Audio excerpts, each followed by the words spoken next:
ఈ రోజు సీన్ అన్న గ్యాంగ్ లో జాయిన్ అవబోతున్నాను. మనల్ని ఎవరు రాపేది? అన్నయ్య ఇక్కడే ఉన్నాడు. అన్నయ్య నీకు ఎక్కడేం పనిరా? నేను మీ గ్యాంగ్ లో జాయిన్ అవుతానన్నయ్య. రే, ఈ గ్యాంగ్లన్నీ నీకెందుకురా? వెళ్ళి చదువుకో. ఊరుకో అన్నయ్య, చదువుకుంటే నాకు ఎవరో భయపడతలేదు. అదే నిన్ను చూడు, మన వీధంతా భయపడతారు. మన కోటిగాడు నన్ను కొట్టడానికి వస్తే నీ సీనాని తాలూకు అని చెప్తే దెబ్బకు పారిపోయాడు. 4 రోజుల క్రితం నీ బర్త్డే జరిగితే ఊరంతా ఫ్లెక్సీలు పెట్టారు. ఇప్పటికీ చూడు ఆ ఫ్లెక్సీలు అలాగే ఉన్నాయి.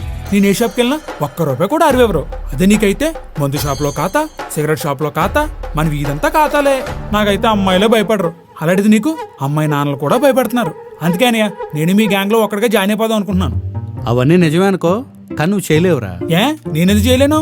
గొడవ జరిగేటప్పుడు నీ మీదో దెబ్బ పడింది, తట్టుకోగలవా? అమ్మో దెబ్బలా, నా బాడీ తట్టుకోలేదు.